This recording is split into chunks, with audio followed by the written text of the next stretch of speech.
Bom, pessoal, bom dia, boa tarde, boa noite, né?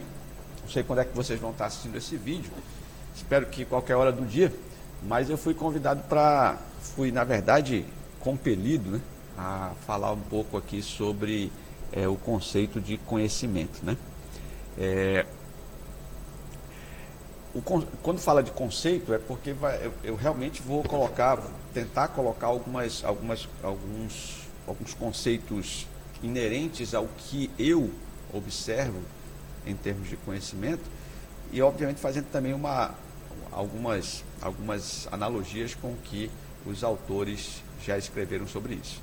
Então, veja só, para a gente ser bem breve e bem direto, o conhecimento ele tem um conceito abrangente, bem abrangente, mas ele é categorizado por alguns autores em 4 tipos. Mas antes de falar dos 4 tipos, eu preciso conceituar conhecimento baseado no que eu tenho observado. Então, olha só, eu sou da área de informática e aí eu gosto sempre de fazer as analogias. Quando a gente vai aprender informática lá no início, a gente aprende que existem duas grandezas em computação. Uma é dado e a outra é informação. O dado é aquilo que é gerado quando um fato acontece. E a informação é aquilo que é interpretado pelo observador, ou seja, é gerado pela observação do dado por um indivíduo, né? Então, um indivíduo observa um dado e, baseado na sua observação, ele transforma em informação. Só que a gente está falando do ponto de vista exato, né? Ciências exatas e tal. Se você extrapola e coloca isso do ponto de vista, né, um pouco mais abstrato, que é o conhecimento em si, você poderia dizer, quer dizer, eu acredito que você poderia dizer, conceituar da seguinte forma: o conhecimento é inerente de cada pessoa, então não existe o mesmo conhecimento para mim e para você, né? Então todo conhecimento é baseado na observação de um fato também. Só que esse fato, do ponto de vista não exato, né, extrapolando computação, esse fato vai gerar uma série de informações.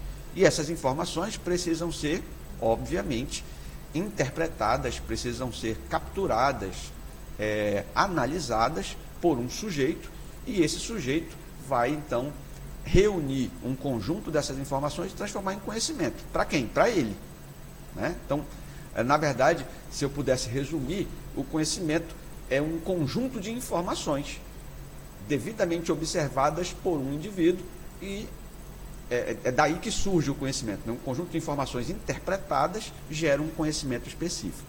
Agora, baseado nesse conceito, você vai observar que os vários tipos de conhecimento, eles têm a taxonomia, né, a classificação de conhecimento é toda coberta por esse conceito, né, que eu não encontrei esse conceito nos livros, mas como eu disse, é um conceito baseado na minha observação. Então, veja, desde o conhecimento, a classificação são 4, o conhecimento são divididos em 4 tipos. E eu vou colocar na ordem que eu acho mais adequada, né, porque os livros colocam numa outra ordem. Mas, primeiro, é o conhecimento empírico, depois, na ordem que eu acho correta, o conhecimento filosófico, terceiro, o conhecimento científico e, por último e não menos importante, o conhecimento teológico. Então, veja, eu vou tentar falar sobre esses caras através de exemplos, né? Então, vamos imaginar o seguinte: o conhecimento empírico. Você imagina uma criança, por exemplo, de 3 anos de idade e que a criança olha para uma tomada na parede e vai lá e coloca o dedo na tomada. Claro, se Deus ajudar, né? Conhecimento teológico, né? Mas se Deus ajudar, você não vai colocar, o pai vai estar por perto, alguém vai estar por perto, não vai deixar o menino botar o dedo na tomada, então vai dar um tapa nele, ou então vai repreendê-lo, não coloca o dedo aí, menino. Então, esse fato vai ter gerado um conjunto de informações e que certamente vai ser aquela criança vai se apropriar daquela informação e vai levar aquilo como um conhecimento para ela. Esse é o conhecimento empírico, é aquele conhecimento baseado na experiência. A gente pode dar outros exemplos, né, como as questões relacionadas a remédios caseiros. Eu lembro sempre que minha mãe, me dava até hoje, né? E eu dou isso para minhas filhas também. Está gripado? Toma chá de alho. Ai, que horrível. De tanto tomar chá de alho, gostei do chá de alho, eu acho hoje chá de alho bacana, mas vamos combinar que o gosto é terrível. E ninguém sabe, não existe nenhuma comprovação de que chá de alho é bom para resfriado ou para qualquer outra coisa que seja, não é? Na verdade, não existe nenhuma comprovação que chá nenhum é bom para alguma coisa. Embora o conhecimento popular, o conhecimento empírico, garanta que é, e muita gente, ou seja, um conjunto de pessoas se apropriou dessa informação e gerou conhecimento para elas, né, para esse grupo de pessoas, de que aquilo é uma verdade. Então, esse seria o conhecimento empírico. O próximo seria o filosófico, né? Então, o empírico é a origem de tudo. Ou seja, o conhecimento começa ali, começa na sua experiência, né? Começa na sua trajetória de vida. Já o filosófico, não. O filosófico, esse conhecimento foi caracterizado lá na antiguidade, onde não existia nenhum tipo de método, nem sistema para provar nada. E diga-se de passagem, mais atrás ainda, no conhecimento que a gente acabou de citar, ele também é assistemático, né? Ou seja, não tem sistema e não tem método.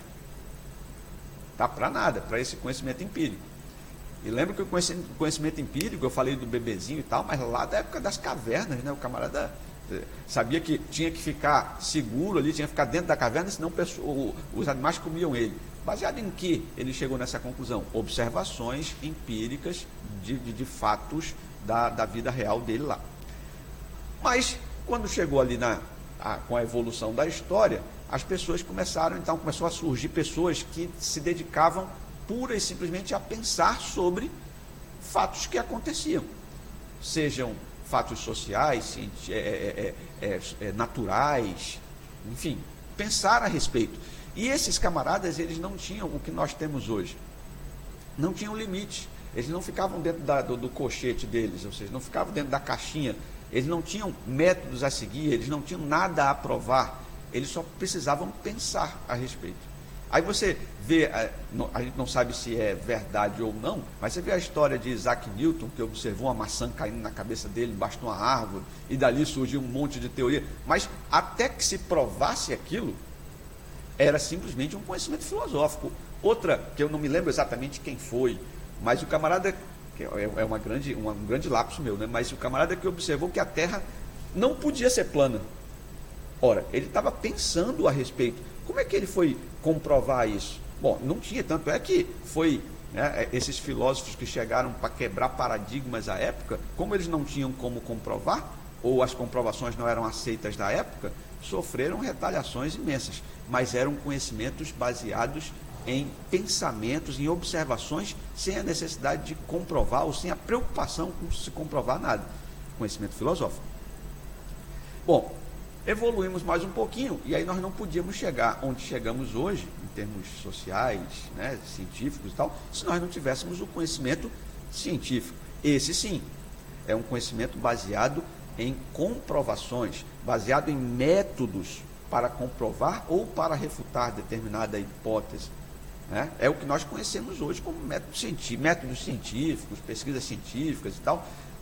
Tudo se originou a partir da necessidade do homem, do ser humano, de comprovar determinadas ideias, validar aquilo que se pensou, validar aquilo que se achava. Né? Então, o conhecimento científico, dizem alguns autores, que é o príncipe dos conhecimentos. Eu, particularmente, não tenho muito não vou muito por essa linha. Eu acho que o príncipe dos conhecimentos é o empírico. É aquele que você viu lá na frente. E que, na verdade, se houver, né, um príncipe, porque eu acho que a evolução do conhecimento é que é realmente, se existir um príncipe, é o conhecimento como um todo, e não um ou outro. Mas o científico, inclusive, na minha opinião, o científico tem limitado muito o ser humano como um todo, principalmente quem trabalha na academia, sabe, a dizer, olha, você tem que seguir esse método. Por que eu tenho que seguir esse método? Não, porque todo mundo já seguiu. Aí, se todo mundo já seguiu, então eu nunca vou descobrir outra coisa se eu continuar seguindo esse método aqui. Então, talvez eu tenha que voltar lá para a essência do conhecimento filosófico, para poder, então, descobrir novos métodos, e aí, para isso, eu preciso abstrair uma série de regras que foram colocadas pelo conhecimento científico, para que eu possa então pular, como dizia a minha avó, né, pular o corguinho, né? Muito bem, então já falamos dos três, e o último, como eu disse, não menos importante, é o conhecimento teológico. Esse conhecimento teológico, ele é baseado na fé, então não tenho o que dizer sobre ele, mas ele não é menos importante, e ele tá permeado na nossa sociedade. Todos nós temos fé, mesmo que seja em nada, né? Que é como os ateus, né? Não acreditam em nenhuma divindade, nem nada, mas todos nós acreditamos em alguma coisa que não podemos explicar, e aí nós recorremos à fé, né? Recorremos a religiões, a dogmas e tudo que nós não podemos explicar, ao sobrenatural, vamos dizer assim, né? Não diz, um exemplo claro é toda a vida, agora eu falei, né? Se Deus ajudar, o menino não põe o dedo na tomada. Pô, se Deus ajudar, é um conhecimento que eu não sei se Deus vai ajudar ou não, eu não tenho certeza, eu não posso provar que Deus existe ou que não existe, eu apenas creio, eu apenas acredito, eu apenas tenho fé. Portanto, é um conhecimento popular, empremeado ali, assim, que está incrustado na nossa sociedade e que ajuda, de uma forma ou de outra, um grupo de pessoas a conviver com os aspectos que não se consegue explicar. Beleza? É isso. Fico por aqui. Espero ter sido útil. Forte abraço a todos e fiquem com Deus.